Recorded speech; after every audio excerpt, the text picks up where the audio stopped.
Hello everyone, শুভ সকাল। তোমরা সবাই কেমন আছো? আশা করি তোমরা সবাই ভালো আছো। আয়ুষ অ্যান্ড টনিকাজ মমস লাইফস্টাইলে তোমাদেরকে অনেক অনেক স্বাগত। আজকে আমি যেদিনের ব্লগটা শেয়ার করছি সেদিন ছিল সোমবার। বাড়িতে ষষ্ঠী মায়ের পুজোর আয়োজন করা হয়েছে। মা আগের দিন রাতে বলে রেখেছিল সকাল সকাল উঠবে আর ঠাকুর আনতে যাবে। ঠাকুর বলতে এখানে কয়েক ধরনের গাছপালা সংগ্রহ করা হয়, সেই গাছগুলোকেই ঠাকুর মেনে পুজো করা হয়। মা ঠাকুর আনতে গেছে আর আমি ততক্ষণে বাকি কাজগুলো সেরে নিচ্ছি।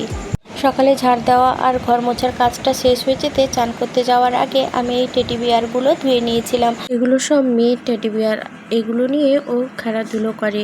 আজকে বাড়িতে পুজো আর ছেলের স্কুলও আছে, তাই ঝটপট করে স্নান সেরে রান্না চাপাতে হবে।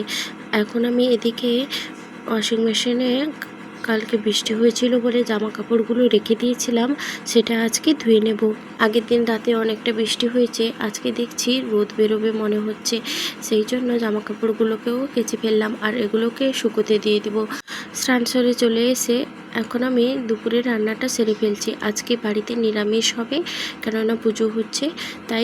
তাই আমি একটু ছেলের জন্য আলু ভাজলাম, যেটা ও টিফিনেও নিয়ে যাবে, এখন একটু খেয়েও যাবে। আর করেছি ডাল, আর হবে ওল আলুর তরকারি। কোনো দিন এইভাবে নিরামিষ ওল আলুর তরকারি আগে করিনি, আজকে একটু ট্রাই করলাম। ভাবলাম এরকমও যদি করা যায় তাহলে হয়তো ভালো হতে পারে। বাড়িতে ওল এলে আমি ওল মাখাটা খেতে বেশি পছন্দ করি, কিন্তু আজকে এই ওলের তরকারিটা করলাম আর এটা খেতে কিন্তু খুবই ভালো হয়েছিল। যেমন একটা সুন্দর গন্ধ বেরিয়েছিল আর খেতেও খুব সুন্দর হয়েছিল। যাই হোক, আমার রান্নাটা শেষ হয়ে গেছে আর আমি ছেলেকে খাইয়ে দাইয়ে স্কুলের জন্যও রেডি করে দিয়েছি। এখনও স্কুলের উদ্দেশ্যে বেরিয়ে পড়বে। আর এদিকে মা চালটা বেটে নিচ্ছে। এই চাল বাটা দিয়ে মা আজকে গুড় পিঠে বানাবে। আমরা এদিকে এটাকে গুড় পিঠে বলে থাকি, অনেকে এটা পোয়া পিঠেও বলে থাকে। মা বলছিল আজকে তেমন কিছু বানাবে না, তাই কিছুটা পরিমাণ পালো করেছে আর এই পিঠে আর ছানাও একটু কেটে রেখেছে, আর ফলমূল দিয়ে ঠাকুরের কাছে প্রসাদ হিসেবে দেওয়া হবে। জন্মাষ্টমীর পুজোটা যেহেতু আমি করেছিলাম, তাই মা বলল আজকের পুজোটা আমি করব। আর আমিও তাতে অরাজি হইনি, কেননা মায়ের থেকে এই পুজো আর কে ভালো করতে পারবে। এই গুড় পিঠেটা বানানোর জন্য প্রথমে মা চাল বাটার সঙ্গে সামান্য ময়দা আর নারকেল গুঁড়ো, কিছুটা চিনি মিশিয়ে ব্যাটারটা তৈরি করে নিয়েছিল। এরপর তেলের উপর অল্প অল্প ব্যাটারটাকে দিয়ে পিঠেগুলো ভেজে নিয়েছে। মার এখানে সব রকম প্রসাদ রেডি হয়ে গেছে। এখন মা বাড়ির হরি মন্দিরে পুজোটা সেরে ফেলছে আগে, তারপর ষষ্ঠী মায়ের পুজোটা শুরু করবে। এই ষষ্ঠী পুজো হয়ে গেলে আর দুর্গা পুজো পর্যন্ত মাত্র আর কয়েকটা দিন বাকি থেকে যায়। এই ষষ্ঠী পুজোর দিন আমরা ছোটোবেলায় তখন বন্ধুরা মিলে ভোর ভোর উঠে পড়তাম আর এই গাছপালাগুলো সংগ্রহ করতে যেতাম। সবাই মিলে সকাল সকাল উঠে হৈ হৈ করে ঠাকুর নিয়ে বাড়ি ফিরতাম। সেই দিনের কথাগুলো আজ খুব মনে পড়ছিল। যাই হোক, মার এদিকে এখানে পুজো কাজও শেষ হয়ে গেছে। মা যে সকালবেলা ঠাকুর সংগ্রহ করে পুকুর ঘাটে রেখে দিয়ে গেছিল, সেইটা সুন্দর করে তুলে জল সেজে নিয়ে যাবে বাড়িতে। বিশেষত ষষ্ঠী মায়ের পুজো সন্তানদের মঙ্গল কামনায় করা হয়, আর এই পুজো আমাদের এদিকে সবার ঘরে ঘরেই হয়ে থাকে। এই পুজোটা যে কোনো ঘরের কোণে বসিয়ে ঠাকুরকে করা হয় বলে একে কনষষ্ঠী মায়ের পুজোও বলে থাকে।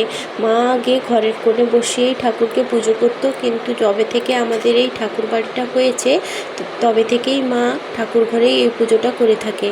আমার মেয়ে এখানে দাঁড়িয়ে আছে কংসাল বাজাবে বলে, আর শাঁখটাও তুলে নিয়ে বাজানোর চেষ্টা করলো, কিন্তু পারলো না। পুজোর কাছে ধূপ বাতি সব কিছু সাজানো হয়ে গেছে, প্রসাদও থালাও রেডি হয়ে গেছে। এখন মা ফুলগুলো ঠাকুরের পায়ে দিয়ে পুজো কাজটা শেষ করে ফেলবে। সকালবেলা যখন আমি রান্না করছিলাম তখন আমার সে বাড়ির মা ফোন করছিল, বলল বাড়িতে ষষ্ঠী মায়ের পুজো হচ্ছে, তুই আর তোর বোন চলে আয়। বোন বলতে আমার কাকুর মেয়ে, যাকে আমার বাড়ির কাছেই বিয়ে দিয়েছে, তাকে নিয়ে আমাকে বাড়িতে যেতে বলছে। বোনও বলল চলো দিদি একটু ঘুরে আসি, অনেক দিন যাওয়া হয়নি।